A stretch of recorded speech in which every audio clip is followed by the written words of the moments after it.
بسم الله الرحمن الرحيم. السلام عليكم ورحمة الله وبركاته.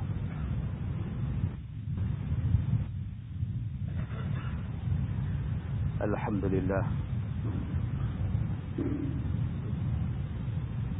الحمد لله وبه نستعين.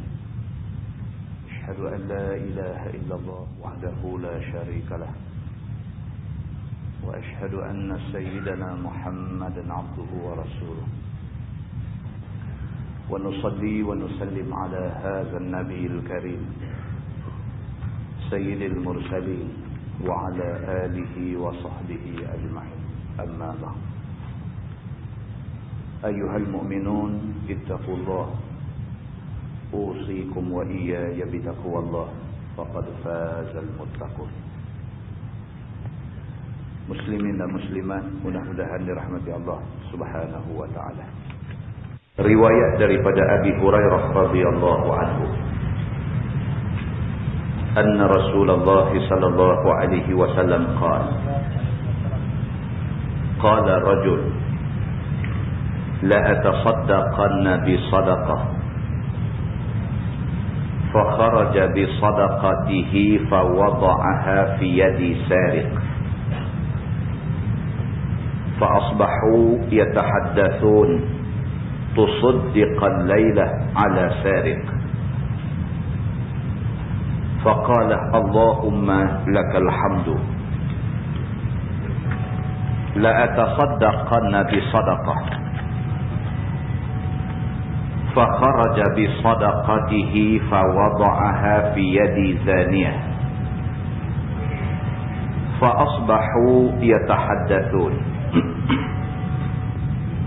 تصدق الليلة على زانية فقال اللهم لك الحمد على زانية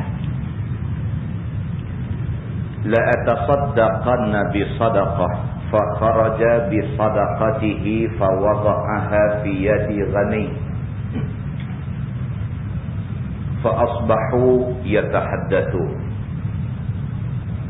تصدق الليلة على غني فقال اللهم لك الحمد على سارق وعلى زانية وعلى غني فأتي فقيل له أما صدقتك على سارق فلعله أن يستعف عن سرقته وأما الزانية فلعلها أن تستعف عن زناها وأما الغني فلعله أن يعتبر فينفق مما آتاه الله أو كما قال. حديث صحيح رواية البخاري. Abu Hurairah radhiyallahu anhu menceritakan, kata dia, Nabi sallallahu alaihi wasallam bersabda, sabda Nabi, telah berlaku satu peristiwa. Seorang laki-laki, dia berkata, aku nak bagi sedekah. Maka laki-laki itu keluar dengan membawa sedekah dia. Tiba-tiba sedekah itu telah diberikan kepada seorang pencuri. Maka sebelah paginya orang ramai sibuk bercakap bahawa dia telah memberi sedekah kepada seorang pencuri.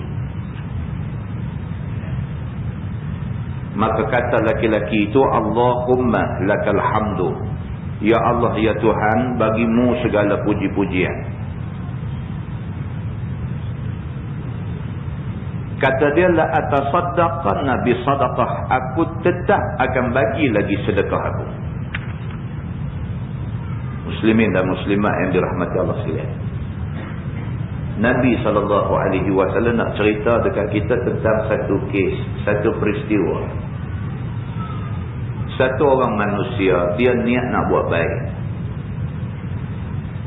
Tapi malangnya perbuatan baik dia ni telah terjatuh pada orang yang tak kena tempat. Dia niat nak bagi sedekah ni benda baik. Tiba-tiba dia pergi bagi sedekah, kena orang yang terima sedekah tu, dia ni satu orang pencuri. Dia nak buat baik, tapi buat baik ni pergi kena orang yang tak tepat. Tak sepatutnya pergi bagi sedekah pada pencuri. Tapi dia niat baik. Dia niat nak buat baik. Dan memang dia buat pun. Cumanya pergi jatuh ke tangan orang yang macam tu.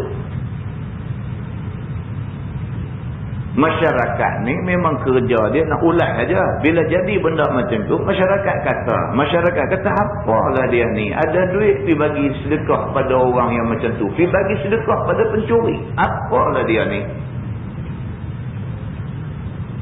Cakap-cakap masyarakat ini sampai ke telinga dia, sampai ke pengetahuan dia. Masyarakat marah dia kerana dia bagi sedekah pada pencuri.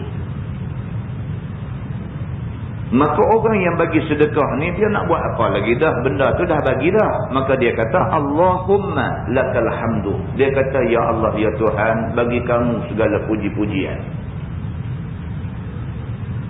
Aku tak bercadang nak bagi sedekah dekat pencuri. Aku nampak dia macam orang susah, maka aku sangka dia susah, maka aku bagi sedekah dekat dia atas sangka dia orang susah.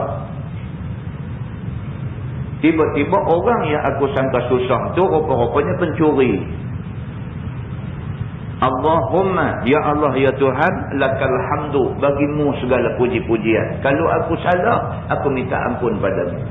Niat aku baik. Niat aku nak bagi sedekah pada orang susah. Walaupun benda dah jadi macam tu, la atasaddaqanna bi sadaqah. Dia kata aku tetap akan bagi sedekah lagi pada orang yang aku rasa perlu. Faqaraja bi sadaqatihi fawada'aha fi yadi zaniyah. Maka dia pun keluar pula daripada rumah dia, berjalan cari orang yang agak-agak orang tu layak terima sedekah. Maka dia jumpa satu orang, dia nampak macam susah, dia bagi sedekah dekat orang yang kedua ni. Fa asbahu yatahaddatsun tusaddiqal laila ala zaniyah.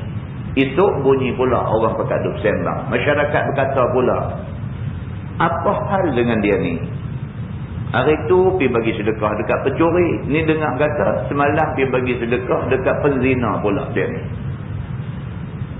Di sana buat ulasan, di sini buat ulasan. Yang masing-masing ulasan itu menyalahkan tindakan dia. Tindakan bagi sedekah dekat pencuri, tindakan bagi sedekah dekat penzina.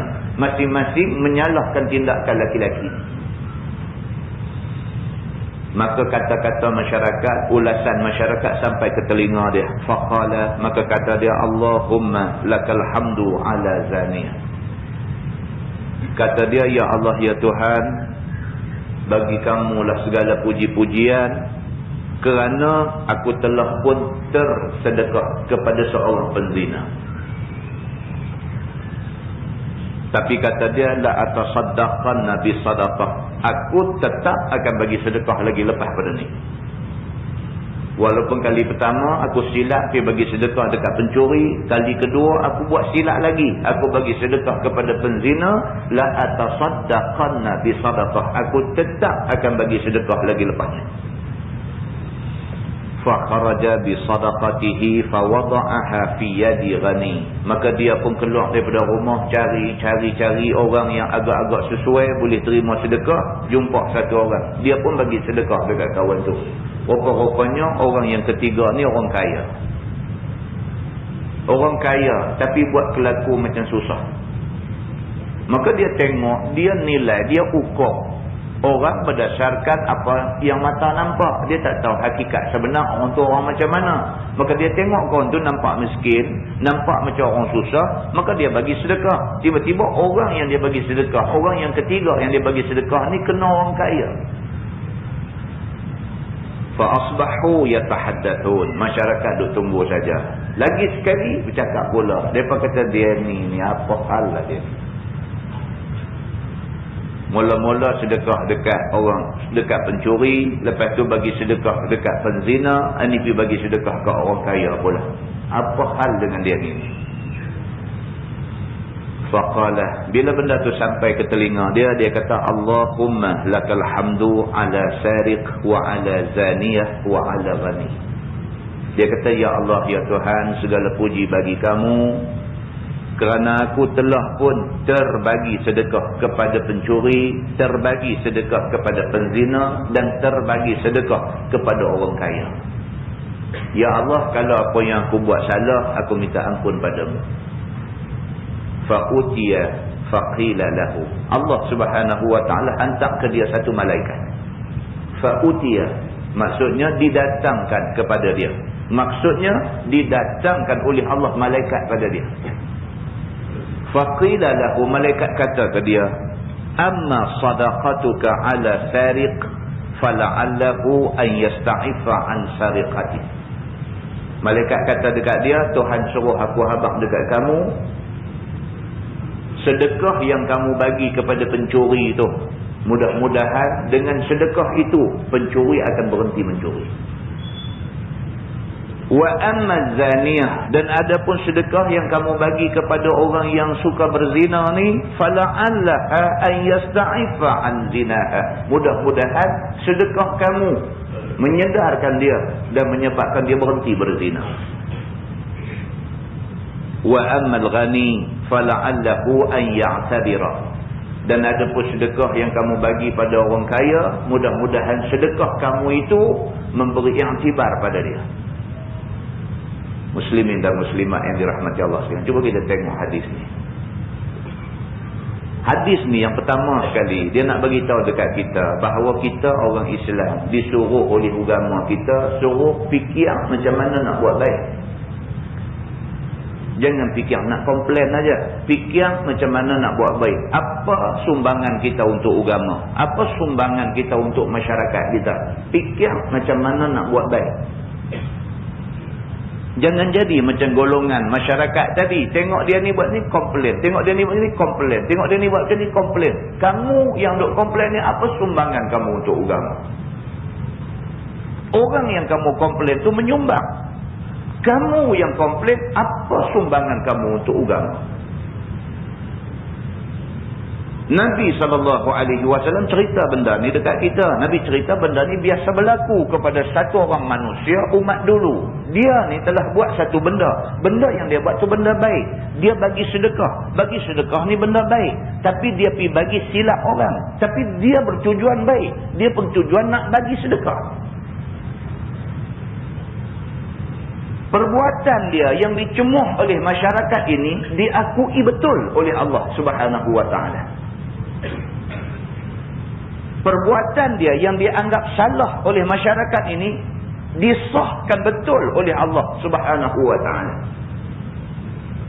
Maka Allah hantar malaikat menjumpa dia. Malaikat kata dekat dia, adapun sedekah yang kamu bagi kepada pencuri itu, fala'allahu yasta'ifa an sariqati, mudah-mudahan bila kamu bagi sedekah dekat dia, dia selepas daripada ni akan berhenti daripada perbuatan curi.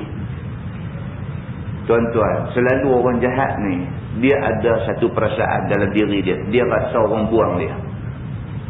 Orang jahat biasa macam tu. Sama ada dia jahat kerana mencuri ataupun dia jahat kerana berzina, apa juga benda hak dia buat hak salah. Orang yang buat salah, orang jahat ni biasanya dia ada satu perasaan dalam diri dia. Dia rasa masyarakat buang dia. Dia rasa masyarakat singkir dia. Dia rasa orang semua tak suka kat dia. Bila orang semua benci dia, tak suka dia, dia nak tunjuk lagi. Alang-alang orang tak suka kat aku, biar aku jahat sampai ke mati. Islam tak suka benda macam ni. Islam tak suka orang yang nampak nak rosak, kita terus musnahkan hidup dia. Islam tak suka macam tu. Islam mahu kita melihat semua manusia ni ada potensi untuk jadi orang Islam.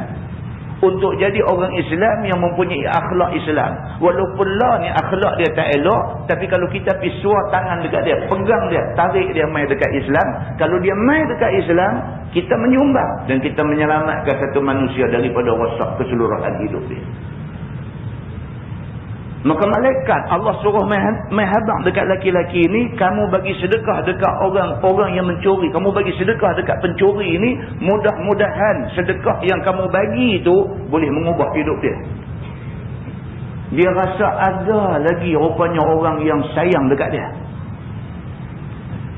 Dalam keadaan orang duk benci dia kerana dia ni pencuri, dalam keadaan macam tu ada lagi rupa-rupanya orang yang tunjuk penghargaan, tunjuk hormat, tunjuk sanjung pada diri dia. Mudah-mudahan dengan kerana benda ni dia fikir berubah dia.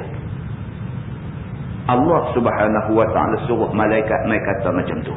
Wa ammaz zaniyah, dan ada pun sedekah yang kamu bagi kepada orang yang berzina ni, fala'allaha an tasta'ifa an zinaha, mudah-mudahan dia berhenti daripada zina dia. Selama ni orang pandang dia kotor, tiba-tiba mai satu orang tunjuk kata orang tu masih menghargai dia sebagai seorang manusia, mudah-mudahan dengan itu berubah hidup dia jadi orang baik. Wa ammal ghani, dan ada pun orang kaya yang kamu pergi bagi sedekah dekat dia, fala'allahu an ya'tabira, mudah-mudahan dia ambil satu pengajaran. Aku pun orang kaya, aku pun ada duit, tapi aku tak pernah bagi duit aku untuk sedekah orang yang memerlukan. Dia ni aku berasa nak banding dengan aku, dia korang lagi kaya pada aku, tapi dia sanggup mai bagi derma dekat orang. Dia berasa malu diri dia sendiri. Mudah-mudahan dengan itu dia berubah, dia pun jadi manusia yang sanggup sedekah kepada orang yang memerlukan. Fayunfiqa mimma ataahu Allah. Nabi SAW kata, oleh kerana itu maka belanjakanlah apa juga kebaikan yang ada pada kamu, duit ringgit yang ada pada kamu, pada jalan yang dikehendaki Allah Subhanahu wa taala. Muslimin dan muslimat yang dirahmati Allah sekalian, Islam adalah agama yang sentiasa suruh kita buat baik. Seorang sahabat Nabi nama dia Jabir bin Sulaim radhiyallahu anhu. Satu hari dia sampai di Madinah. Dia sampai di Madinah untuk pertama kalinya, dia tengok ada satu orang yang duduk di masjid, bila bercakap semua orang dengar apa cakap dia. Untuk pertama kalinya dia sampai di Madinah, dia tak pernah pergi Madinah. Untuk pertama kalinya dia sampai di Madinah, dia sampai pergi ke Masjid Nabawi, Masjid Madinah ni, dia tengok ada satu orang yang dia ni bila bercakap semua orang nak dengar apa dia kata. Maka Jabir bin Sulaim tanya dekat orang ni, dia tanya siapa dia ni? Siapa dia ni hak duk bercakap, hak orang semua duk dengar ni, siapa dia ni? Jawab mereka semua, Rasulullah sallallahu alaihi wasallam. Depa kata itulah Rasulullah, itulah yang kata Nabi Muhammad sallallahu alaihi wasallam, Rasulullah, itulah orang dia. Dia tunggu sampai selesai habis semua Nabi bercakap, dia pergi kepada Nabi sallallahu alaihi wasallam dan dia bagi salam ke Nabi. Dia kata alaikas salam ya Rasulullah. Nabi kata dekat dia, Nabi kata la taqul alaikas salam, alaikas salam tahiyatul mauta. Nabi tegur dia terus. Nabi kata lain kali jangan bagi salam dekat orang alaikas salam. Nabi kata kerana alaikas salam itu salam ke atas ahli kubur yang sudah mati. Itu sunnah Nabi, itu ajaran Nabi dalam hadis. Kita bila lintas kubur, kita disuruh bagi salam, dan cara bagi salam dekat ahli kubur ialah alaikas salam. Alaikas salam ya ahlal qabr. Alaikas salam wahai ahli kubur. Dia ni untuk pertama kali sampai di Madinah, walaupun dia dah masuk Islam di tempat dia, tapi itu pertama kali sampai di Madinah. Dia cuma Islam saja, Islam mengucap saja, tapi tak sempat nak belajar apa-apa kerana dia duduk negeri lain. Masuk Islam pun, masuk Islam di depan sahabat Nabi yang belajar daripada Nabi, pergi ke tempat dia, bawa Islam, dia masuk Islam. Tapi dia tak tahu apa pasal agama dia. Tak tahu secara apa benda yang dia nak buat sebagai orang Islam. Sehinggalah bila dia sampai di Madinah, dia jumpa Nabi SAW tengah duduk mengajar, dia pun tak kenal Nabi. Dia tanya siapa dia ni? Orang kata inilah Rasulullah, inilah Nabi Muhammad SAW. Dia pun tunggu Nabi habis mengajar semua, dia pergi dekat Nabi, dia bagi salam tak betul. Dia kata alaikassalam ya Rasulullah. Nabi terus kata kat dia, lain kali jangan kata alaikassalam, kerana alaikassalam itu salam pada orang mati. Lepas daripada Nabi SAW kata macam tu, Nabi ajak dia. Nabi kata lain kali kata assalamu alaika ya Rasulullah. Lain kali kata macam tu. Dah habis semua, dia kata dekat Nabi, dia kata i'had ilayya ya Rasulullah. Dia kata ya Rasulullah, bagilah nasihat apa-apa dekat aku. Ini adab. Ini adab sahabat dengan Nabi. Sahabat dengan Nabi bila jumpa Nabi, dua benda ni depa tak lepas. Yang pertama, minta Nabi bagi nasihat, minta Nabi bagi pesan, minta Nabi bagi wasiat apa-apa, dan yang kedua minta Nabi doakan depa. Ini amalan. Sahabat jumpa Nabi, dua benda ni tak pernah lepas. Maka dia ni pun kata dekat Nabi, i'had ilayya ya Rasulullah. Tolonglah bagi apa-apa pesan, nasihat kepada aku ya Rasulullah. Qala Nabi SAW, Nabi kata dekat dia, la tasubbanna ahadan. Nabi kata nombor satu, aku pesan kamu, janganlah kamu menghina dan mencerca dan mencaci siapa-siapa. Nabi kata kat dia, kalau kamu nak aku bagi pesan dekat kamu, nombor satu, aku nak pesan dekat kamu, jangan benarkan lidah kamu menghina siapa-siapa. Takut kok saat ni orang yang kita hina tu, takkah dia lebih baik di sisi Allah daripada kita. Lain kali jangan hina siapa-siapa. Nabi kata takut saat dia orang yang kita hina tu, takkah mati dia husnul khatimah. Kita yang hina dia, kita mati su'ul khatimah. Na'udzubillah min zalik. Benda ni macam-macam boleh jadi. Maka Nabi kata la tasubbanna ahadan, jangan kamu hina, kamu cerca, kamu caci maki siapa-siapa, jangan. Kata Jabir bin Sulaim, fama sababtu ba'dahu hurran wala 'abdan wala ba'iran wala syah.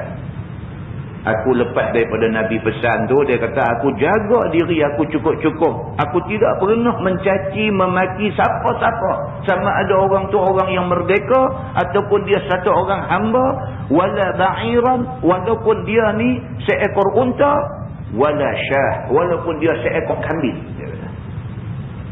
Aku jaga, aku pelihara lidah aku tak pernah cerca. Walau manusia, walau binatang, aku tidak cerca. Kerana Nabi SAW kata, jangan sekali-kali kamu cerca apa-apa. Sama ada manusia, sama ada binatang. Nabi kata dekat dia, wala tahqiranna minal ma'ruf fi syai'ah, dan jangan sekali-kali kamu pandang lekeh kepada benda baik. Benda baik, walaupun benda tu kecil, jangan kamu pandang lekeh. Nabi kata banyak benda baik yang Islam suruh kita buat, banyak. Daripada sekecil-kecil benda sampai sebesar-besar benda. Kalau benda tu benda baik, jangan siapa piduk kata benda ni lekeh. Wa an tukallima akhak wa anta munbasitun ilaihi wajhuk. Dan Nabi SAW kata dekat dia, hendaklah kamu bila bercakap dengan saudara kamu, dengan kawan kamu, maniskan muka kamu. Bila bercakap dengan kawan, dengan saudara, dengan adik-beradik, tunjuk muka manis. Biar orang suka ke kita. Biar orang kata kita suka ke dia. Inna zalika minal ma'ruf. Nabi kata itu semua adalah benda-benda baik. Maka hendaklah kamu buat. Muslimin dan muslimat yang dirahmati Allah sekalian, hadis itu hadis riwayat Imam Abu Daud dan Imam At-Tirmizi. Muslimin dan muslimat yang dirahmati Allah sekalian, mari kita ikut Quran, mari kita ikut hadis Nabi. Quran dan hadis Nabi ajak kita, suruh kita jadi orang baik. Kalau semua-semua kita pakat-pakat jadi orang baik, masyarakat kita jadi masyarakat yang baik. Tapi kalau kita suruh orang jadi orang baik, kita sendiri tak baik, masyarakat tak mungkin jadi masyarakat yang baik. Islam dia kira kita mau buat baik, kita mau ajak orang pakat-pakat jadi baik. Kalau semua orang ikut macam mana Quran, macam mana Nabi kata, pakat-pakat ikut belakang, sejahtera masyarakat insya-Allah. Mudah-mudahan mukadimah itu memberi manfaat kepada kita semua insya-Allah. Kita menggunakan tafsir Nurul Ihsan jilid 2.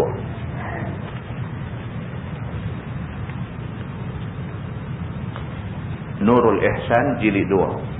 Muka surat 135. Muka surat 135.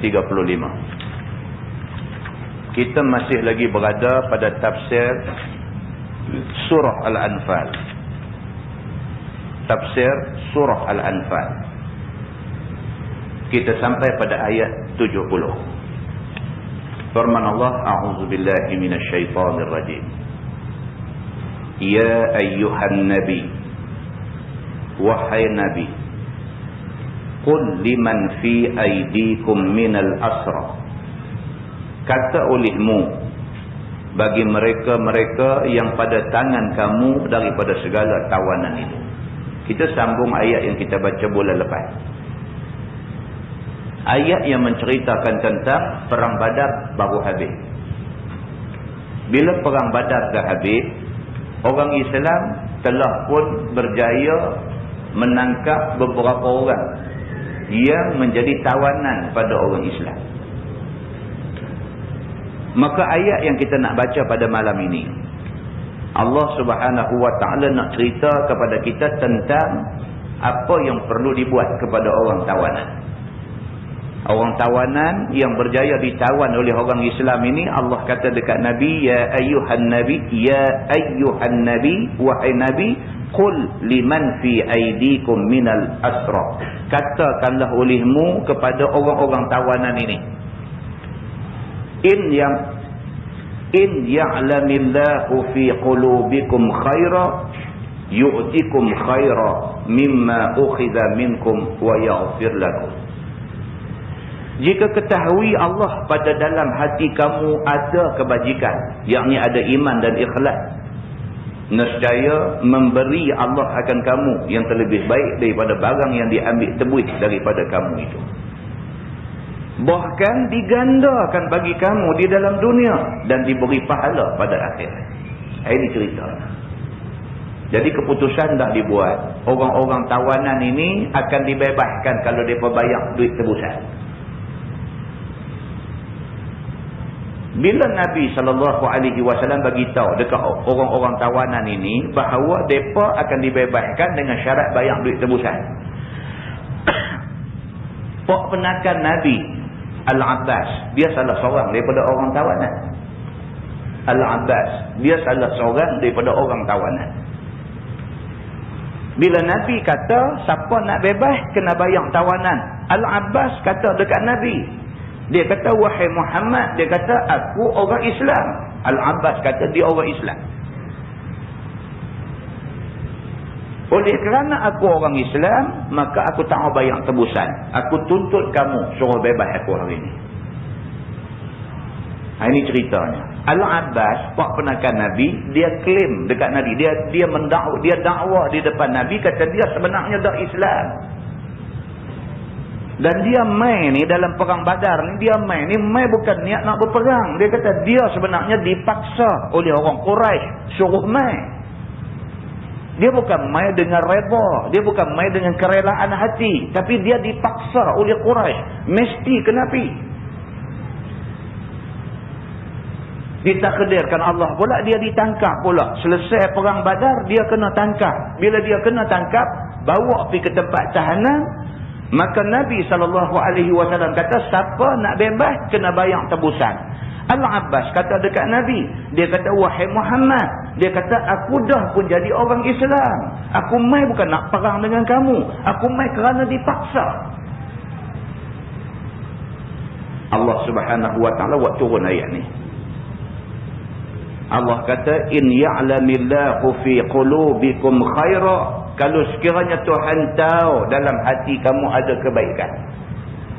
Kalau kamu memang niat baik sungguh, kalau kamu memang Islam dah dan kamu memang niat turun main ni bukan nak berperang dengan Nabi, kamu turun main kerana orang paksa kamu. Kalau sekiranya kamu ni dalam hati memang baik, yu'tikum khaira, lambat laun Tuhan akan datangkan kebaikan dekat kamu. Kalau betul-betul kamu baik, Allah akan tunjuk yang kamu sebenarnya orang baik. Yu'tikum khaira mimma ukhiza minkum, tebusan yang diminta kamu kena bayar juga. Tapi duit yang kamu bayar sebagai tebusan nak bebas tu, esok Allah akan balas balik. Allah akan ganti balik duit tu berganda-ganda daripada hak kamu buat peluang untuk bebas diri ni. Kalau kamu betul niat baik, Tuhan akan tunjuk kamu akan dapat ganti yang lebih banyak daripada tebusan yang kamu bayar ni. Wa yaghfir lakum, bahkan Allah akan ampun kamu kalau sungguh-sungguh kamu memang niat baik, kamu tidak ada niat untuk perang dengan Nabi sallallahu alaihi wasallam. Dia kata turun ini ayat pada Sayyidina Abbas bin Abdul Muttalib. Ni dia nak cerita. Memang ayat ni turun kepada Al-Abbas. Al-Abbas pak penakan Nabi sallallahu alaihi wasallam. Ia bayar tebusan dirinya 80 uqiyah. Dan dia akhirnya bayar. Dia bayar untuk diri dia 80 uqiyah. Ni mata wang mereka dulu. Dan dia juga membayar tebusan kepada Aqil, yakni saudara kepada Ali, 40 uqiyah.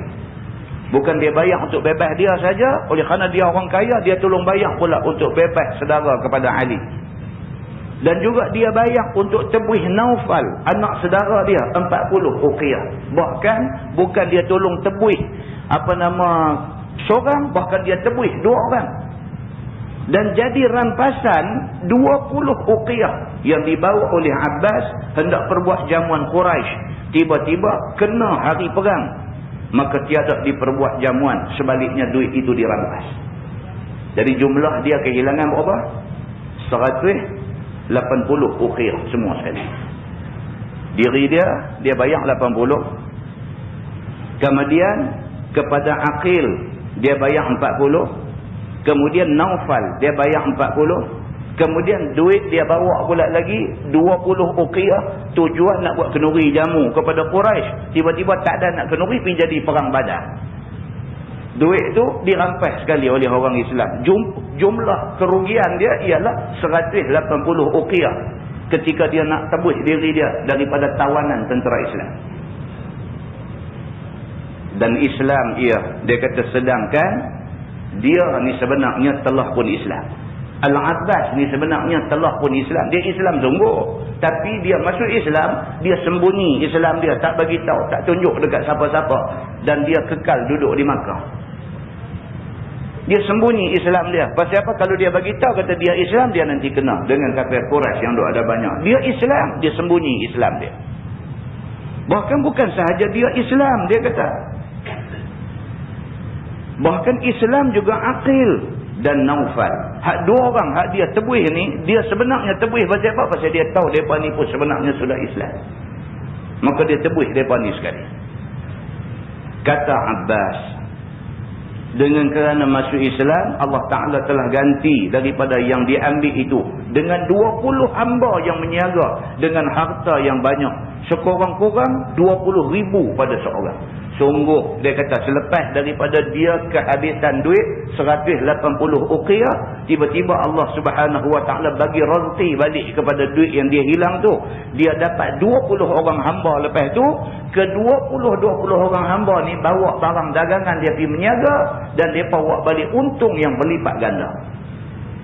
Sungguh lagu Allah sebut dalam ayat Quran tadi, Allah kata kalau sekiranya Allah tahu dalam hati kamu ada kebaikan, lambat laun Allah akan balik dengan balasan harta yang berganda-ganda, dan di akhirat kamu dapat keampunan Allah Subhanahu Wa Ta'ala.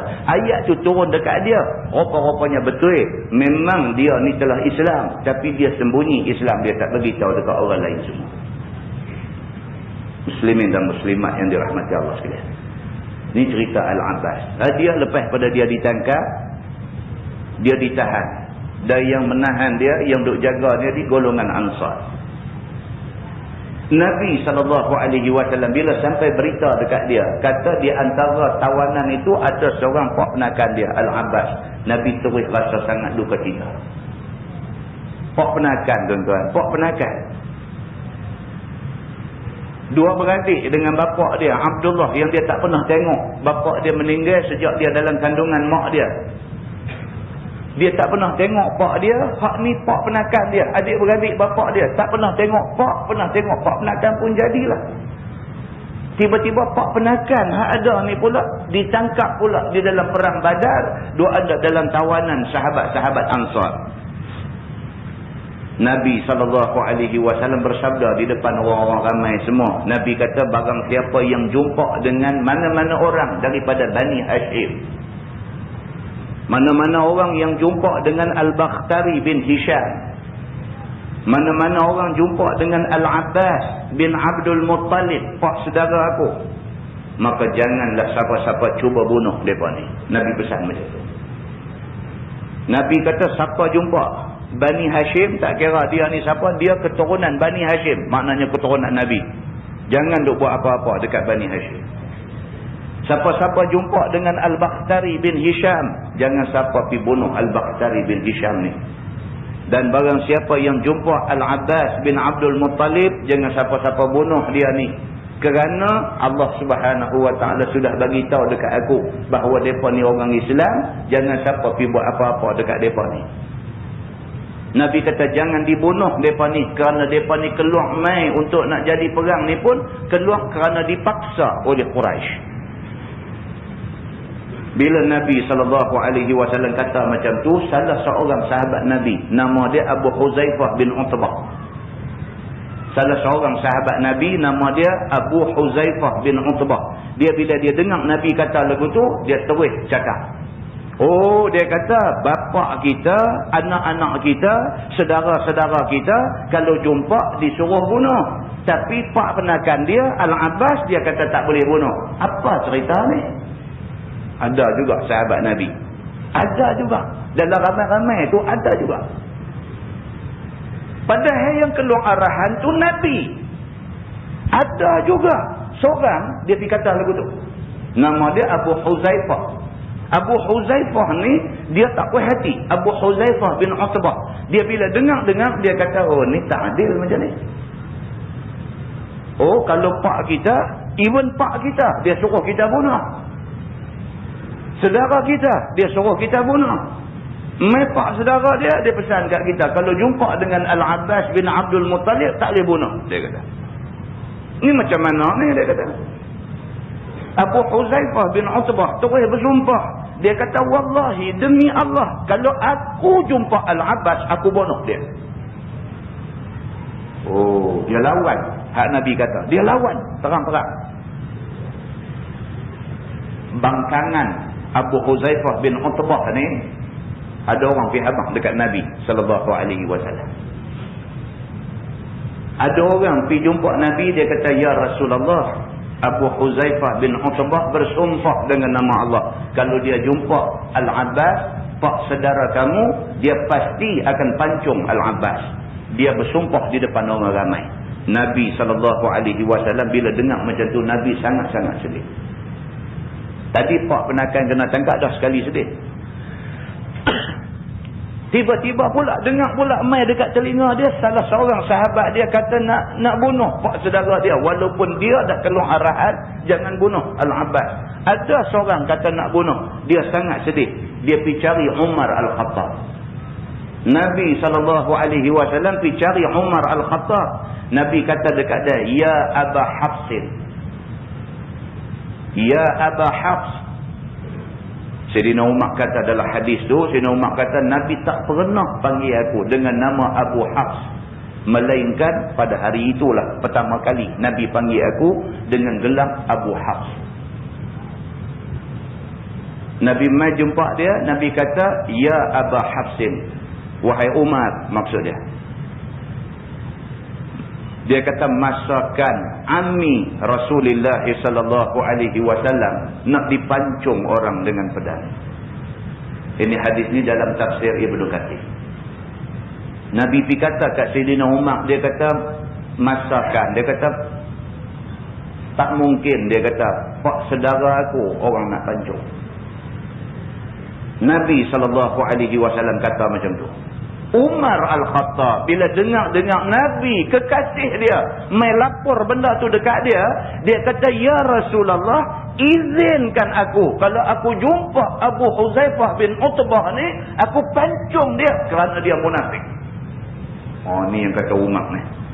Dia sayang Nabi. Dia tak suka ada orang buat Nabi sedih. Dia tak suka. Bila Nabi mai depan dia, Nabi tiba-tiba sebut satu kunyah, satu gelaran yang Nabi tak pernah sebut sebelum tu. Nabi mai panggil dekat dia, ya Aba Hafsin. Nabi panggil dekat dia dengan gelar yang begitu punya baik. Dia bila dengar macam tu, dia tak boleh tahan. Dia tak suka orang buat bagi Nabi sedih. Dia kata, ya Rasulullah, dia kata, bagi izin dekat aku. Aku nak pergi cari Abu Huzaifah bin Utbah yang biadab ini. Aku nak cari dia. Dia ni munafik. Aku nak pancung dia. Nabi SAW kata kat dia, jangan. Nabi kata, jangan buat macam tu dekat dia. Dia tak faham. Berita ni sampai pula dekat Abu Huzaifah bin Utbah. Dia bila dengar berita macam ni, cakap dia ni telah menyebabkan Nabi jadi sedih. Dia pula jadi sedih dan jadi takut dan jadi serba salah dan rasa bersalah. Terus Abu Huzaifah bin Utbah ni kata, aku tidak akan rasa aman dalam diri aku kerana cakap aku Nabi jadi sedih. Aku tidak akan berasa aman dalam diri aku sehinggalah aku mati syahid dalam perang yang akan datang. Dia kata, Allah Subhanahu wa taala izinkan, makbulkan hajat dia. Akhirnya Abu Huzaifah bin Utbah mati syahid di dalam perang Yamamah. Ini cerita yang berlaku di sebalik ayat-ayat ni semua. Muslimin dan muslimat yang dirahmati Allah sekalian.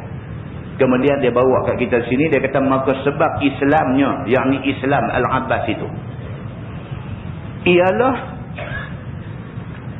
Rasulullah SAW suruh bertebus Aqil dan Naufal. Maka kata Abbas, engkau tinggalkan aku miskin. Oh, ini dia patah balik, dia flashback balik cerita. Bila Nabi kata siapa nak bebas daripada tebusan, nak bebas daripada tawanan, mesti kena bayar tebusan. Maka dia bebaskan diri dia dulu. Lepas itu Nabi cadangkan dekat dia. Nabi kata, kenapa kamu tidak tebus sama Aqil dan Naufal? Nabi tahu dah pasal Tuhan dah bagi tahu, kata ini orang baik-baik. Nabi kata dekat dia, pasal apa hang ada duit, pasal apa hang tak tolong tebus dua orang lagi ni, Aqil dengan Naufal. Pasal apa tak tolong tebus mereka ni?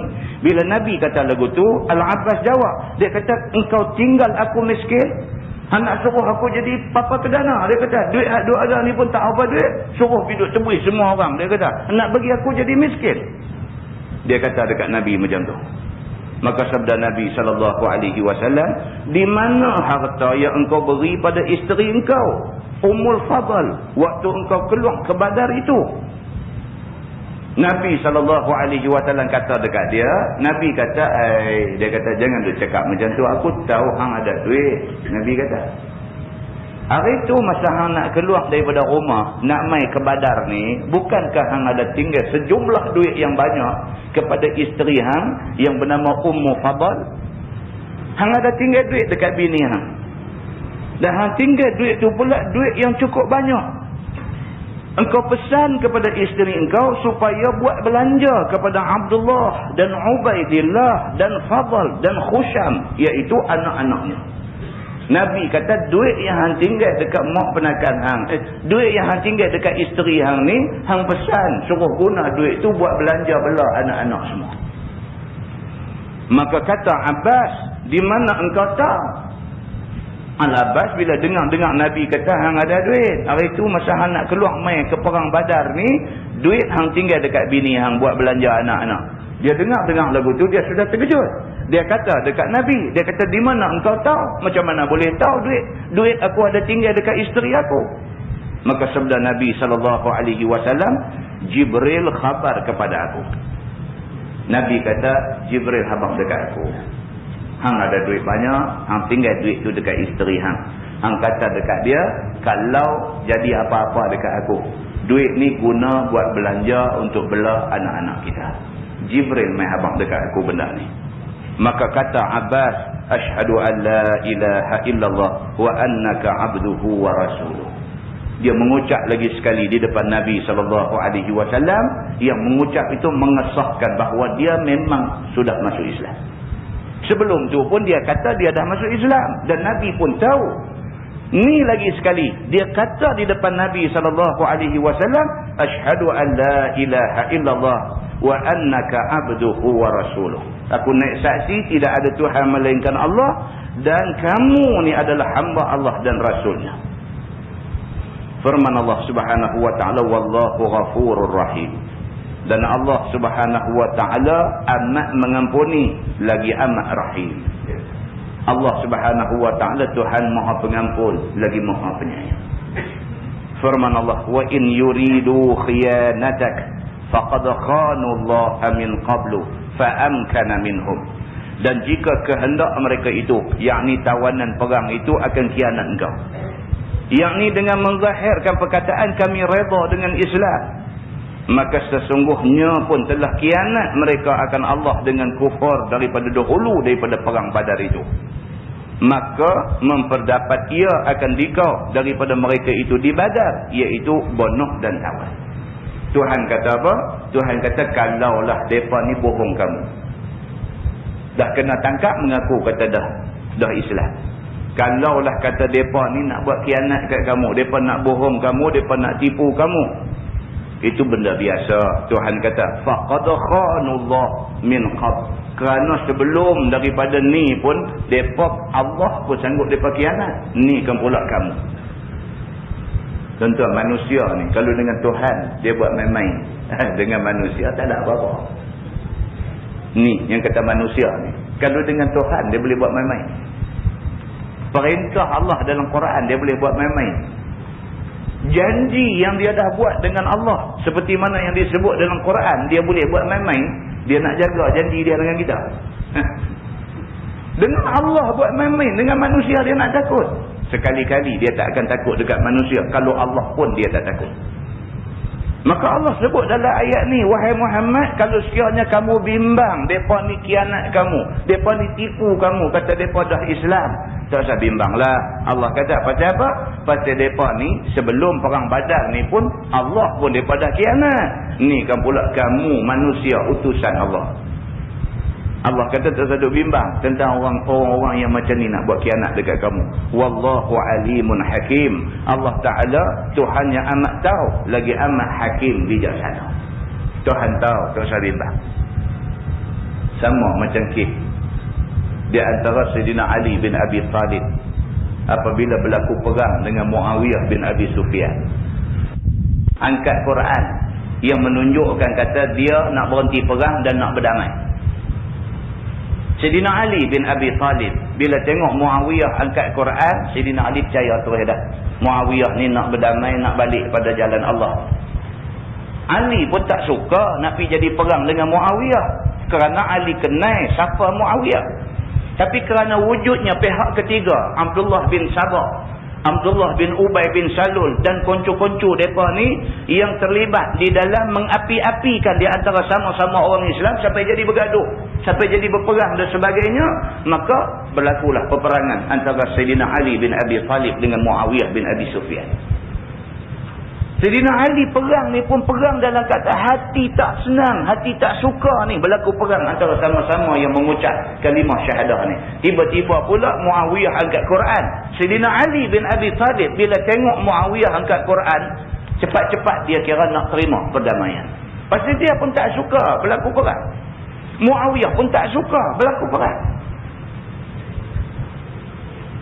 Kumpulan penyokong Sayyidina Ali, sebahagian daripada penyokong Sayyidina Ali yang melampau, yang ekstrim, tak setuju kalau diadakan perdamaian. Tak setuju. Maka mereka ni kata dekat Sayyidina Ali, mereka kata, wahai Ali, kamu nak berdamai dengan Muawiyah? Kamu percaya Muawiyah? Selama ni apa yang dia tak buat dekat kamu? Ni semua tipu daya Muawiyah. Jangan sekali-kali kamu turut dia. Sayyidina Ali baca ayat Quran. Allah berfirman, wa in janahu lis-salmi fajnah laha. Kalau sekiranya musuh cenderung kepada perdamaian, maka hendaklah kamu cenderung kepada perdamaian. Oh, depa kata jangan, ini semua tipu muslihat dia. Sat lagi ada benda dia nak buat kat kita. Sayyidina Ali baca ayat sambungan dia, Allah kata wa tawakkal 'ala Allah. Kalau sekiranya sungguh macam yang kamu kata, dia hanya nak buat trik saja, ajak kita berdamai, lepas ni dia nak kilas kita. Wa tawakkal 'ala Allah. Kita bertawakal pada Allah. Allah kata kalau berlaku permusuhan, musuh nak berdamai, wajib kita berdamai. Soal selepas berdamai dia nak perkenal kita, wa tawakkal 'ala Allah. Tuhan ada. Nak pergi ke mana? Golongan sebahagian daripada golongan yang menyokong Sayyidina Ali tak boleh terima benda ni. Mereka tak boleh terima. Mereka kata bacaan politik Sayyidina Ali cetek. Kerana mereka lebih suka terus bergaduh, tak mau berdamai. Mereka suka kalau bergaduh. Mereka tak suka berlaku perdamaian. Maka bila Sayyidina Ali kata nak berdamai, mereka tak boleh terima. Mereka keluar daripada menyokong Sayyidina Ali. Maka jadilah golongan Khawarij. Ini asal usul jadi golongan Khawarij ini kerana melampau yang melulu. Maka akhirnya mereka ni menjadi firqah yang menyimpang daripada ajaran Islam. Muslimin dan muslimat yang dirahmati Allah sekalian, sama dengan ayat yang kita baca pada malam ini. Allah Subhanahu wa taala kata dekat Nabi, kalaulah sekiranya ni di antara tawanan perang Badar mengaku kata depa ni dah Islam dah, katalah depa ni nak mengkhianati kamu. Allah kata tak ada apa-apa, biasalah. Depa sebelum perang Badar depa mengkhianati Allah. Kalau Allah pun mereka khianat, kamu depa nak khianat, itu perkara biasa.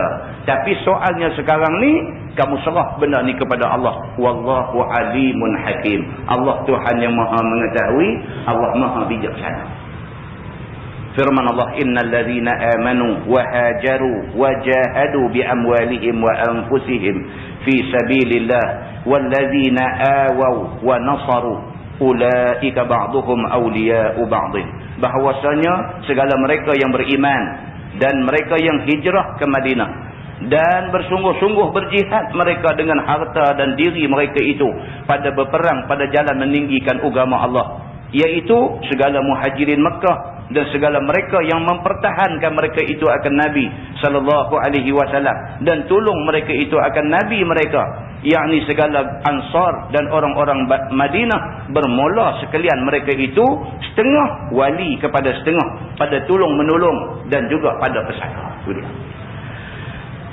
Sebagai satu anugerah baik kepada golongan muhajirin dan Ansar.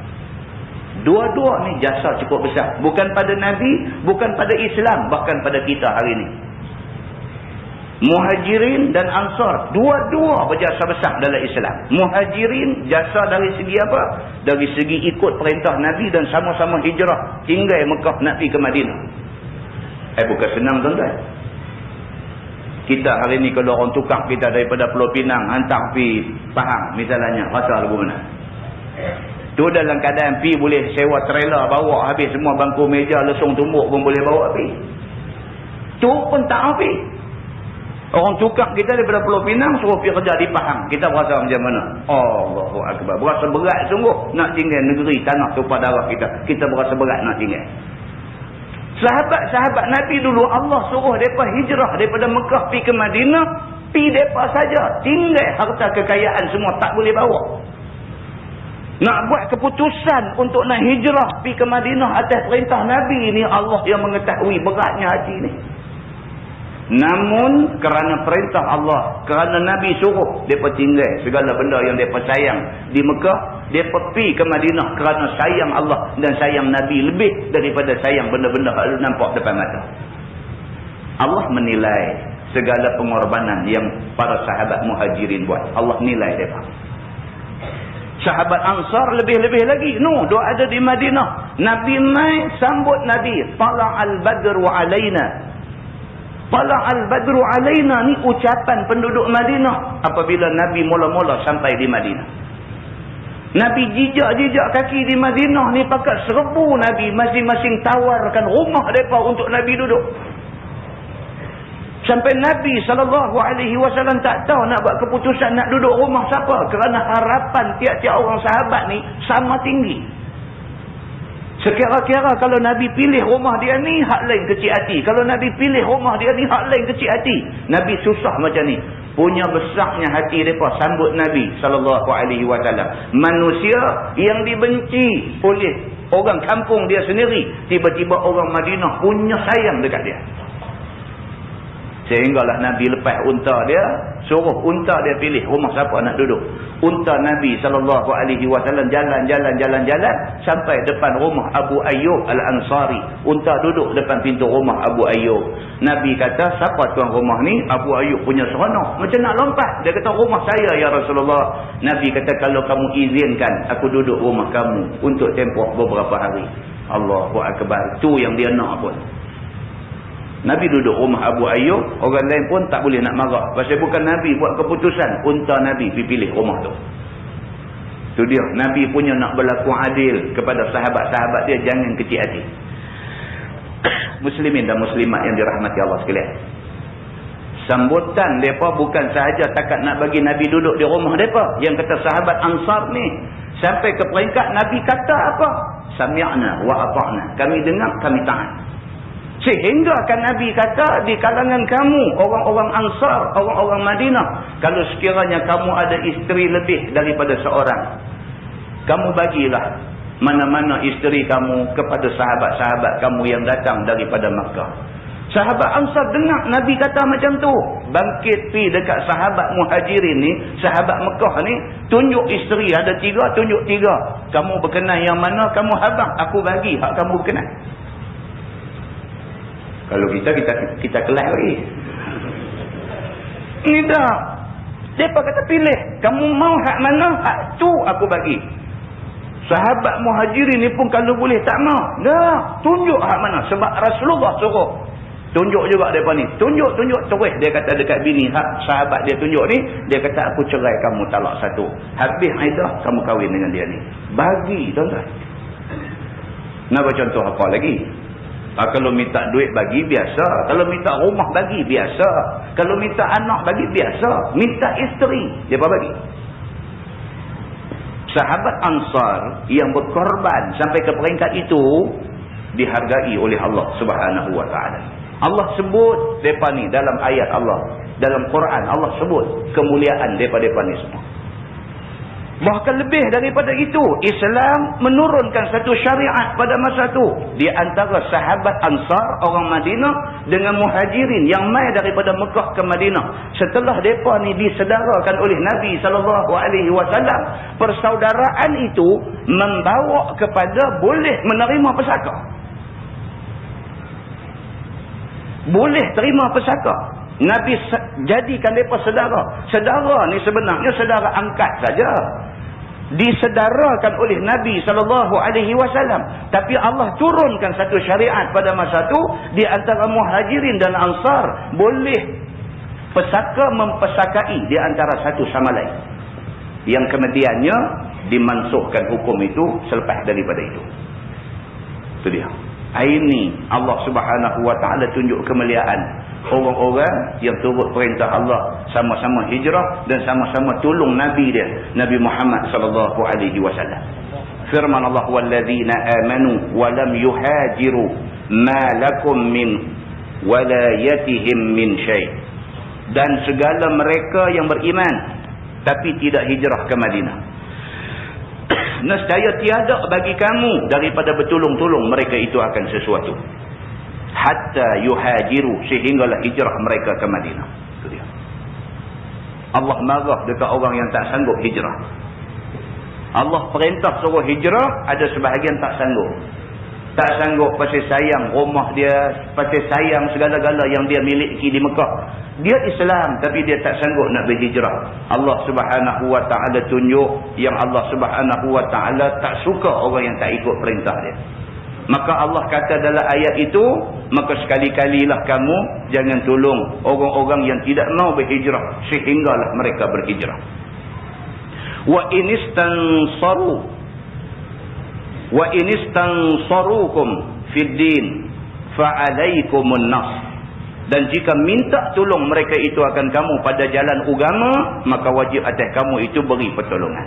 Tapi kalau mereka minta tolong, bukan minta tolong biasa, tapi minta tolong yang ada sangkut dengan agama, maka kamu wajib tolong. Tolong biasa tak payah. Tapi kalau dia minta tolong kerana nak menjaga agama, kita kena tolong. Kata Nabi SAW kepada mereka ni, Allah sudah perintah supaya buat macam ni kepada orang yang tak mau ikut hijrah sama dengan kita.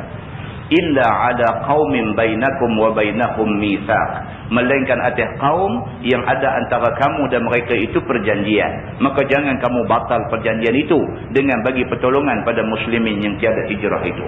Perjanjian tetap dipatuhi. Nabi ada buat perjanjian dengan Yahudi di Madinah.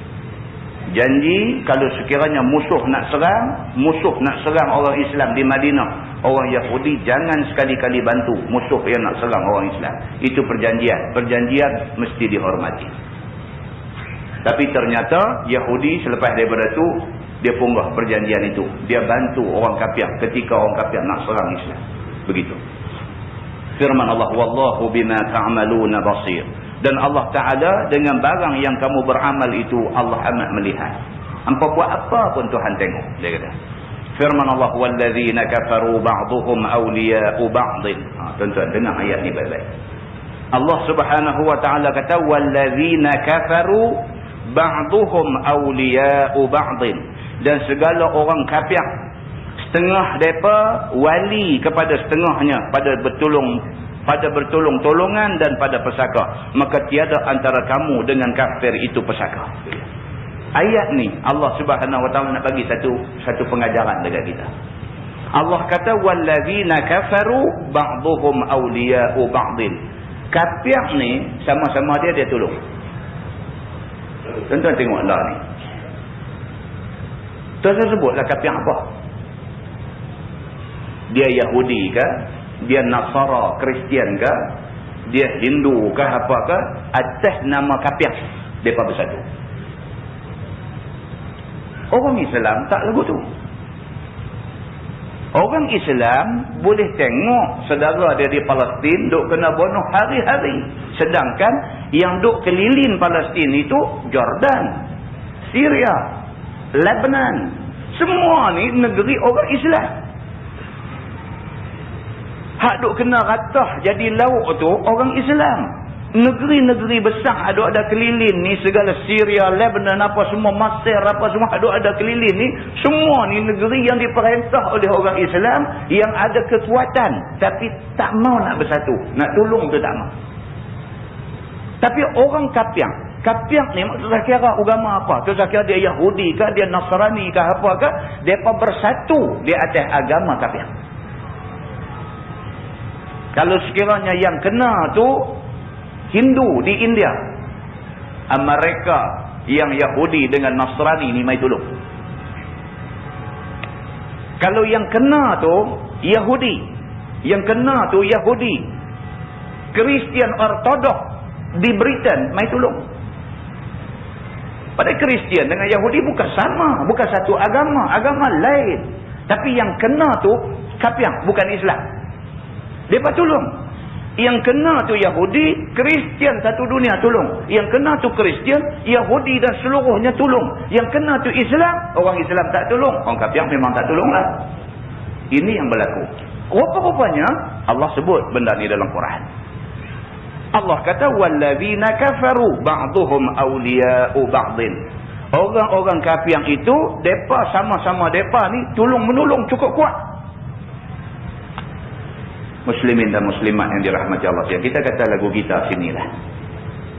Kan? Tuan-tuan tengok masyarakat Cina, depa ada persatuan-persatuan depa. Tuan-tuan pergi belah Tanjung tu. Jalan apa saya tu pun tak pandai jalan belah Tanjung ni. Jalan nak boleh potong pergi tembus dekat Dewan Seri Pinang tu. Yang ada bangunan besar dekat dengan apa Maidin apa semua ni, Kasim Mustafa apa, kita ada satu jalan pergi tu, tengok belah kiri tu bangunan Persatuan Cina apakah, berapa tingkat tu ada bangunan mereka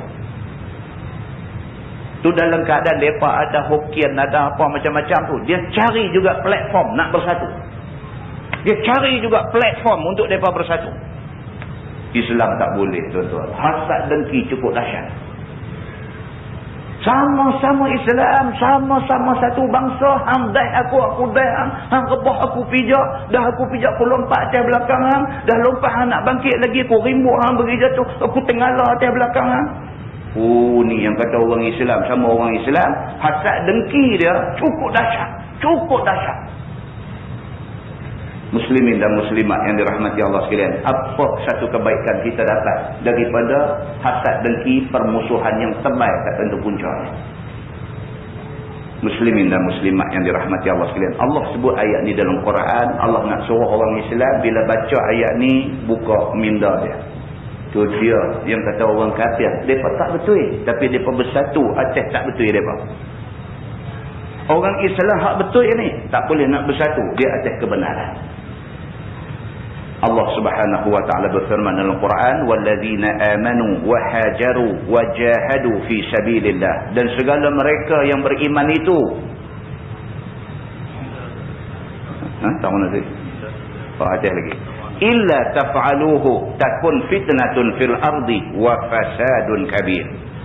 Jika tiada kamu perbuat akan dia, yakni akan tolong menolong sama-sama orang Islam, dan jangan tolong menolong Islam dengan kafir. Jikalau kamu tolong Islam dengan kafir, nescaya jadilah fitnah pada bumi dengan kuat kafir dan dhaif orang Islam, bahkan kebinasaan besar ke atas Islam seluruhnya. Dia Tuhan pesan demi macam tu. Dua, Tuhan kata kalau hampa orang Islam tak boleh nak bersatu, hampa akan jadi lemah. Lebih teruk lagi, hampa sama-sama Islam tak boleh bersatu, pergi nak bersatu dengan kafir, tunggu saat kebinasaan. Tuhan kata. Oh jangan tuan-tuan. Allah Subhanahu wa taala bagi amaran dekat kita, tapi kita tak pernah ambil peduli amaran Allah Subhanahu wa taala. Islam sama Islam terus bergaduh, Islam dengan kafir boleh jadi kawan baik.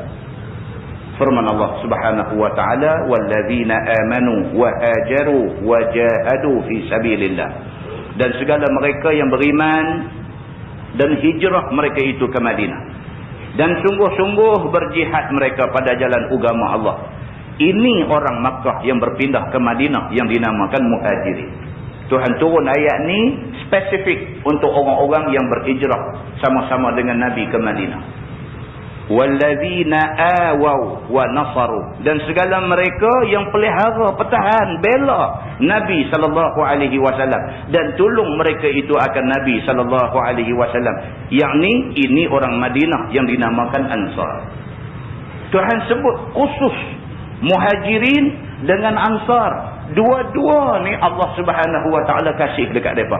Ulaika humul mu'minuna haqqan lahum maghfiratun wa rizqun karim. Bermula mereka itu, yakni sekalian muhajirin dan sekalian ansar, itulah yang beriman sebenar-benar dengan Allah Subhanahu wa taala.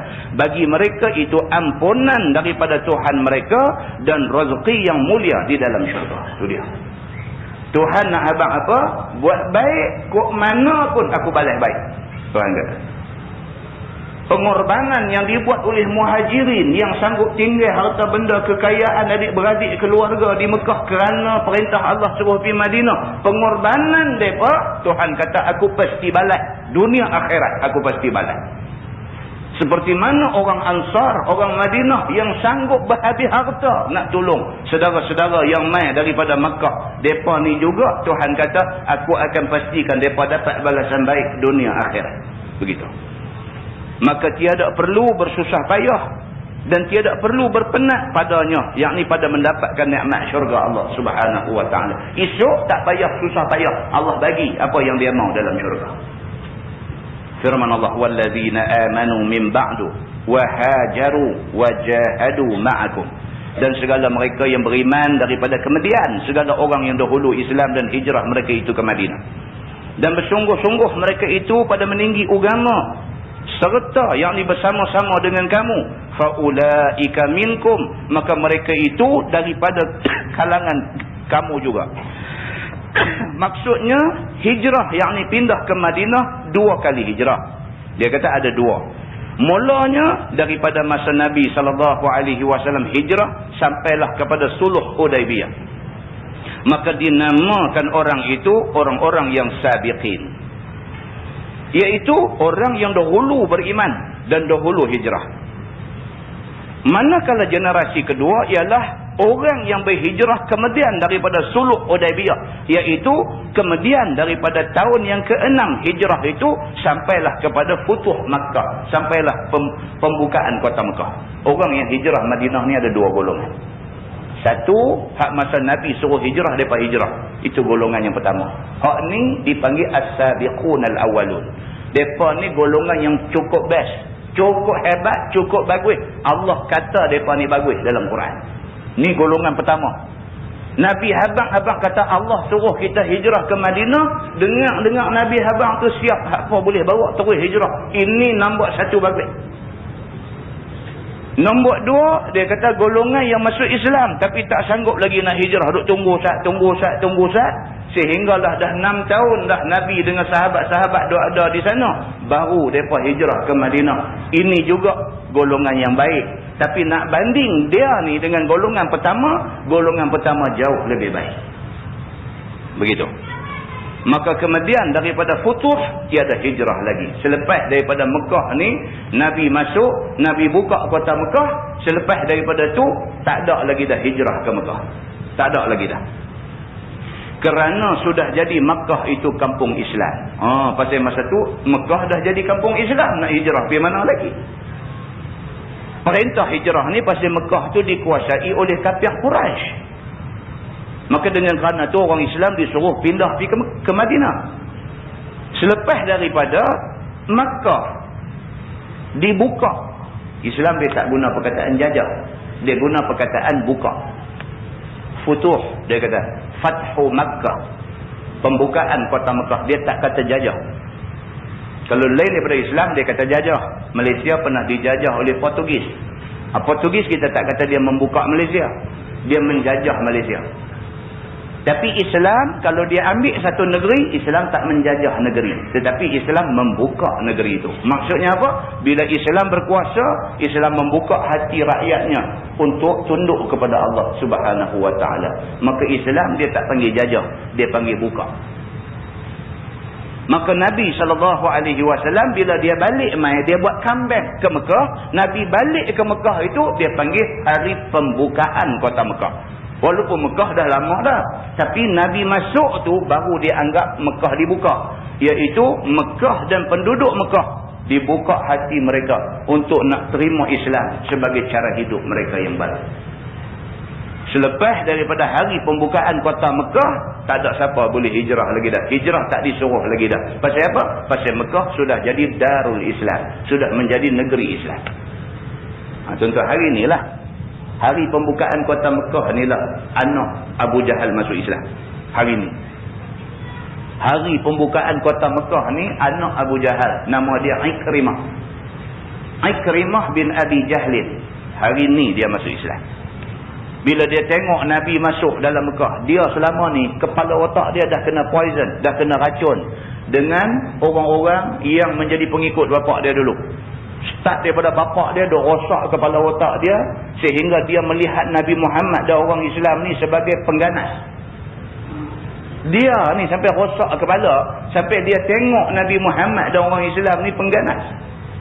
Dah rosak dah kepala dia. Dia lihat Islam ni ganas, jahat, zalim, buat nanya orang, bunuh orang, tak menghargai nyawa orang.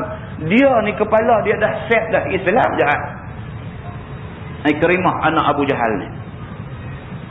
Hari pembukaan kota Mekah, dia tengok sendiri. Baru kepala dia boleh fikir.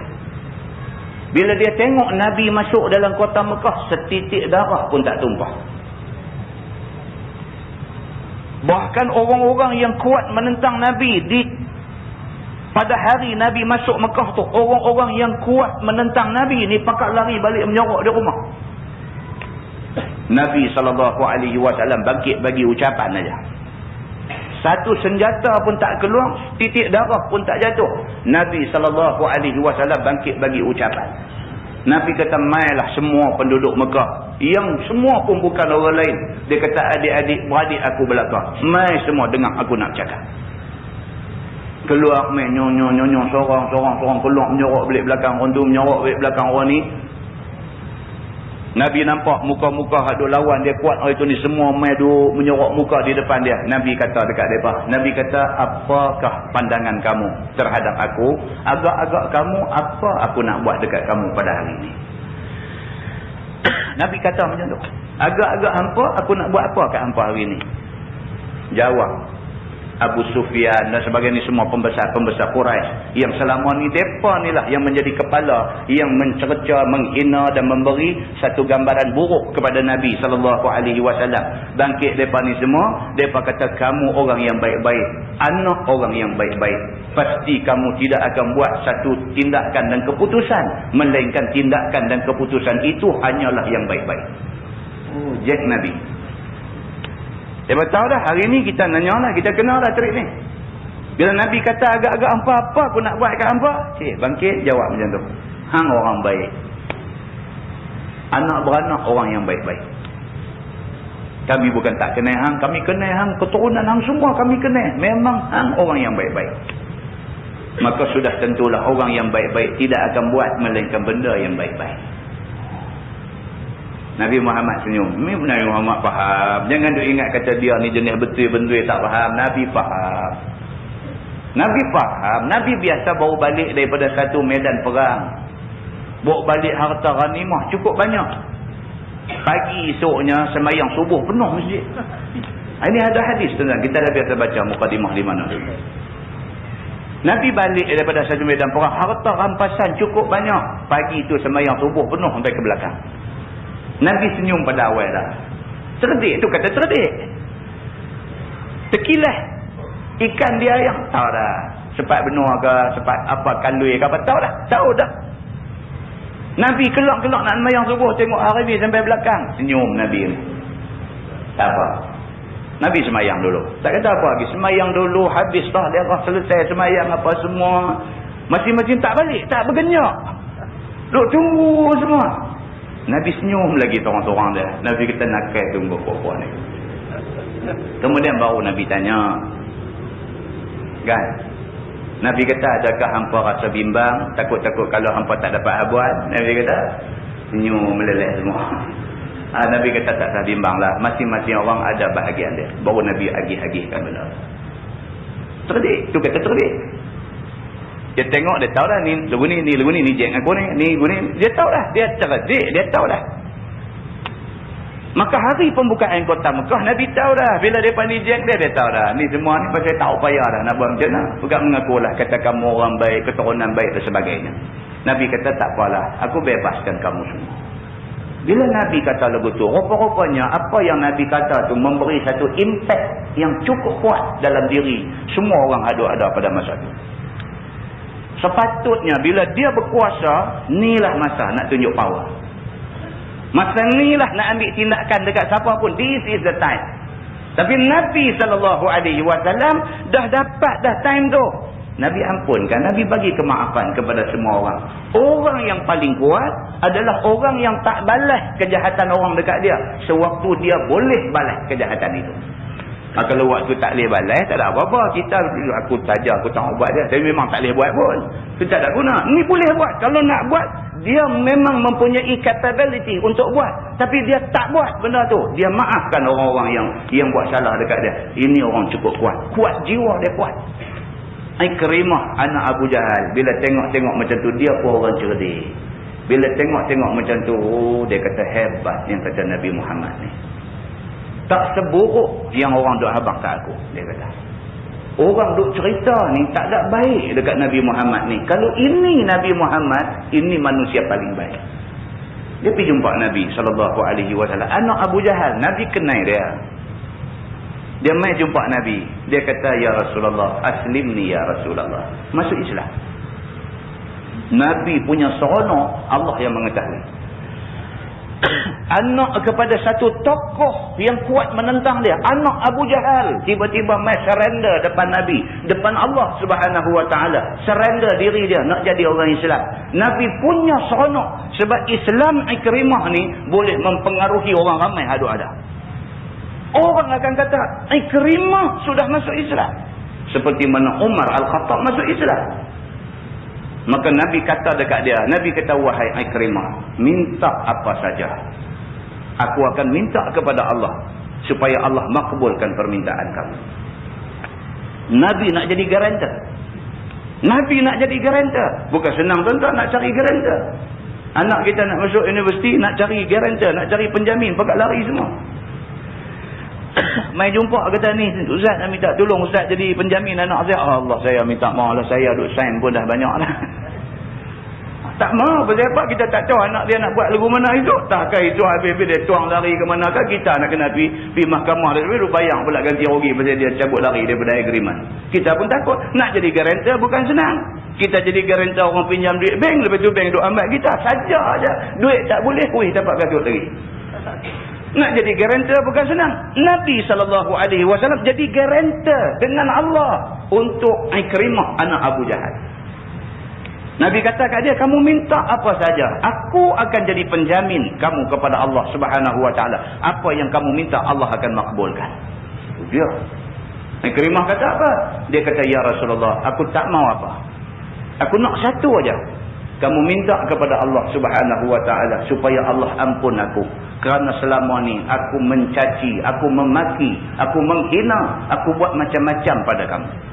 Kalau Allah ampun aku, keampunan yang Allah bagi itu lebih baik daripada dunia dan isinya. Itu dia, Ikrimah anak Abu Jahal.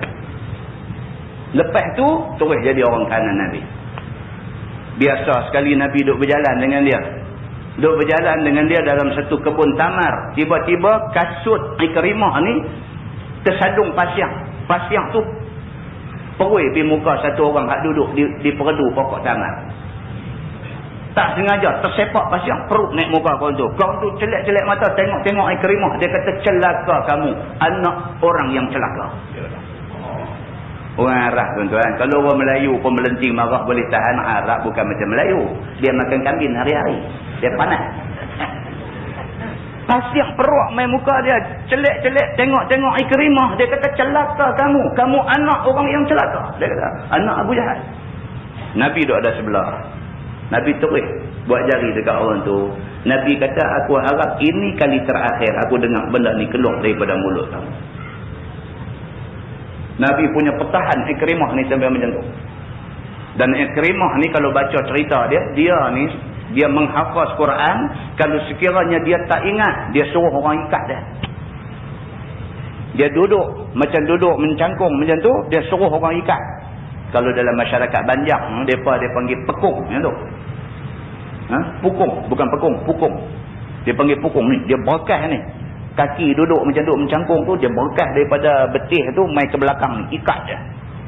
Dia nak hafal ayat ni sampai ingat, dia suruh orang ikat dia. Dia hafal sampai ingat baru dia suruh orang rongkai balik. Punya nak hafal ayat Quran sampai macam tu. Ini Ikrimah anak Abu Jahal. Hari pembukaan kota Mekah dia masuk Islam dalam masa yang singkat. Jadi orang kanan Nabi yang kemudiannya Ikrimah menjadi ulama tafsir yang sangat terkenal. Muslimin dan muslimat yang dirahmati Allah. Yang ini cerita yang ada di sebalik yang semua. Maka kata dia, maka sudah jadi Mekah itu kampung Islam. Makna ayat ni ialah orang yang hijrah. Yang kemudian itu daripada kamu orang yang hijrah dahulu itu juga. Tetapi padanya menunjukkan martabat orang yang hijrah dahulu lebih mulia daripada yang kemudian. Sama ada orang yang hijrah masa awal-awal perintah hijrah. Ataupun yang hijrah selepas daripada 6 hijrah. Dua-dua ni dianggap sebagai orang Islam yang taat perintah Allah. Tapi golongan hak mula hijrah lebih baik daripada golongan yang hijrah lambat ni. Firman Allah, wa ulul arhami ba'duhum awla bi ba'din fi kitabillah. Dan bermula kerabat, yakni zawil arham. Zawi tu baca dia, zawil arham. Setengah mereka itu terlebih aula dengan setengah pada kitab Allah. Maksudnya diberi pesaka pada zawil arham terlebih aula daripada diberi pada sama-sama beriman dan sama-sama hijrah. Iaitu hukum yang dijalankan pada zaman mula Islam kemudian dimansuh dengan hukum faraid. Zawil arham ni tuan-tuan. Zawil arham ni maksudnya bukan adik-beradik yang berhak pesaka. Adik-beradik, tapi dia adik-beradik yang tak layak dapat pesaka. Itu dia panggil zawil arham. Kalau kita yang layak pesaka kita siapa? Anak-anak kita, laki-laki perempuan, isteri kita, mak bapak kita. Ini orang yang layak pesaka kita. Kalau kita mati, isteri kita layak dapat, mak bapak kita layak dapat, anak kita lelaki-lelaki perempuan layak dapat. Orang lain semua tak boleh dapat. Baik, yang kata zawil arham ni adik-beradik. Contohnya siapa? Pak Menakan. Pak Menakan tu adik-beradik, sangkut darah dengan kita. Tapi dia tak layak pesaka, maka dia masuk dalam kumpulan zawil arham. Anak saudara adik-beradik sangat. Dia anak kepada kak kita, anak kepada abang kita, anak Penakan kita. Dia memang adik-beradik kita, tapi dia tak layak pesaka. Maka dia masuk di dalam zawil arham. Zaman awal-awal Islam dulu, zawil arham boleh dapat pesaka. Dengan syarat dia Islam. Kemudiannya, hukum itu dimansuhkan dengan hukum faraid. Dia kata bila mai pula ayat faraid, maka mereka ni zawil arham dah tak boleh dapat pesaka. Yang dapat hanya orang yang kita sebut tadi. Isteri, ibu bapa, anak-anak saja. Firman Allah, innallaha bikulli syai'in alim. Bahwasanya Allah Ta'ala dengan tiap-tiap suatu Allah maha mengetahui. Sadaqallahul azim, wallahu a'lam. Lepas ni kita masuk surah Taubah Madaniyah.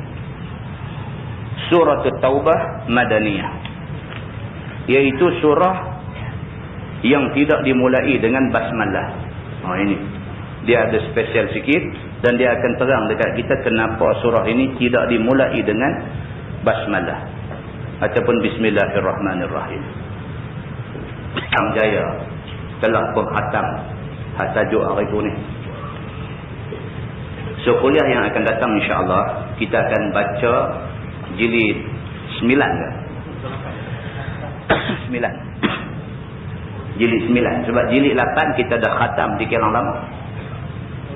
Dah habis lah. Jilid 8 kita dah habis. Kita akan baca jilid 9. Jilid 9 ialah cerita yang berkaitan dengan rumah tangga. Dia start dengan tajuk Kitab Fit Talaq Wal Li'an. Dia start dengan tajuk talak ataupun cerai. Ini tajuk penting tuan-tuan. Tajuk penting. Kadang-kadang orang tak mengaji agama. Ini masalah. Masalah tuan-tuan. Masalah bukan masalah kecil, masalah besar. Kira dengan duk telefon ni, tak usah kata lah. Telefon ustaz. Ni nak tanya ustaz satu soalan ni. Saya tadi berkelahi ya. Macam tu punya rumah. Saya tadi berkelahi dengan orang rumah. Saya marah dia betul-betul. Jadi saya bagi kat dia. Saya cerai dia. Talak 1000. Geram marah ni kan. Marah ni kalau 3 tak cukup. Kan 3 tak menggambarkan kemarahan. 3 tu kira sikit. Bagi 1000. Kan? Ataupun lagi marah 1 million. Talak 1 million. Dan tak kurang juga yang cerai bini dalam keadaan marah ni, dia cerai bini dia tak sebut talak berapa, jadi dia tak tahu jadi berapa. Ada juga macam tu. Dia marah kan, aku cerai mahang, dia kata. Dia tak sebut 1 ke 2 ke 3 ke 1000 ke, dia tak sebut. Bagi orang yang mengaji, dia erti. Bila sebut kata aku cerai hang, tak sebut berapa, jatuh 1. Orang mengaji erti. Orang tak mengaji, dia tak erti. Bila dia kata aku cerai hang, dia tak tahu jatuh berapa. Bahkan dia duk faham kata tak jatuh, pasal tak sebut berapa. Maka dia pun pakai sengak seorang dia lagu tu. Dia kata pasal aku tak sebut, dia kata tak jadi ya. Padahal dia dah pakai 1. Lepas tu selang 2 minggu berkelahi pula. Sekali lagi, aku cerai hang pula sekali lagi. Tak sebut juga, dia duk anggap tak apa juga.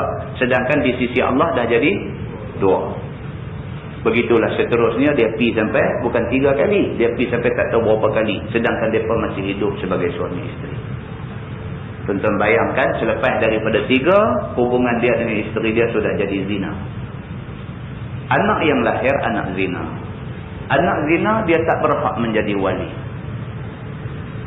Tuan-tuan bayangkan, anak yang lahir selepas daripada dia cerai bini dia lebih daripada 3 kali, anak tu sudah jadi anak zina. Lepas tu pula, bila anak tu pula perempuan, bila nak menikah, dia pergi jadi wali. Nikah tu pula tak sah, merawit anak punya keturunan pula. Apa jadi kepada generasi dia seluruhnya? Tuan-tuan, ini semua dia punya punca satu saja. Punca tak mengaji agama. Tak mengaji agama. Punca yang tu aja satu. Akhirnya rosak satu keturunan. tolonglah kita mengaji. Tuan-tuan mengaji kat siapa pun tak apa. Tolong mengaji. Yang tu aja. Kat siapa pun tak apa. Saya pun mengaji lagi lah ni. Saya pun bukan semua benda yang saya mengajar saya tahu. Ada benda yang saya jumpa saya pun tak tahu. Saya terpaksa mengaji. Kena rojok lagi dekat orang-orang yang kita lebih percaya. Kena rojok lagi tanya macam mana. Kod dia ada terbaca, jumpa dalam kitab mana. Huraian dia macam mana. Kita kena mengaji lagi. Dan tak ada lah manusia yang lebih jahil. Melainkan manusia yang rasa dia dah tak perlu mengaji. Ini manusia paling jahil. Dia rasa dia tak perlu dah mengaji. Dia rasa apa dia tercukup dah untuk dia. Ini manusia paling jahil. Jadi tajuk tu sangat penting. Kemudian tajuk di Masjid Padang Temusu, Sungai Petani. Yang kuliah kita ubah daripada hari Rabu minggu depan. Kita bawa main hari Jumaat esok lusa ni. Kita baca Baharul Mazi jilid 1. Bab yang saya bagi gazet di Seberang Jaya bulan lepas. Bab tu kita bawa pergi Padang Temusu. Mudah-mudahan tuan-tuan kita lapangkan masa. Dan kita boleh sama-sama untuk tambah ilmu. Yang tambah ilmu ni bukan untuk kebaikan orang lain, tapi untuk kita. Tuhan kata, in ahsantum li anfusikum wa in asa'tum falaha. Tuhan kata kalau kamu buat baik, sesungguhnya kamu buat baik untuk diri kamu sendiri. Mengaji ni buat baik. Kalau kamu buat baik, ahsantum li anfusikum. Sebenarnya kamu buat baik untuk diri sendiri, bukan untuk orang. Wa in asa'tum falaha. Tapi kalau kamu buat jahat, kamu terima akibatnya. Kita memilih untuk tak mau nak mengaji apa, kita randuklah kejahilan yang ada depan mata. Dan akhirnya kita tak boleh salahkan sesiapa. Sebab orang mengajar agama di mana-mana, kita yang tak mau nak mengaji. Macam mana kita nak salahkan orang lain sedangkan diri sendiri yang cari. Tuan-tuan, mudah-mudahan Allah berkati kita, niat ikhlas kita, Allah Subhanahu Wa Taala akan ganjarkan dengan ganjaran yang sewajarnya insya-Allah. Jadi macam biasa, tak lagi ada kenduri, nasi kandang samudera, bukit bertajam, begitu lah. Yang baik itu daripada Allah, yang tak baik itu silap saya. Kita tangguh dengan tasbih kafarah dan suratul Asr. Subhanallah.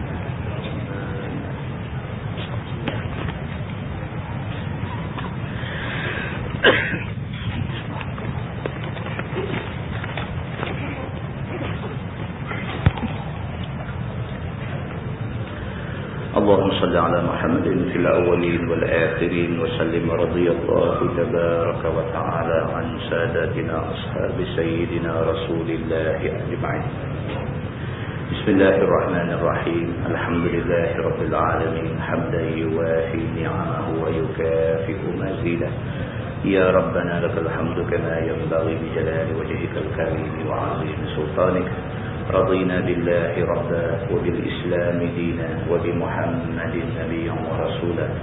اللهم افتح علينا فتوح العارفين وارزقنا فهم النبيين بجاه خاتم المرسلين.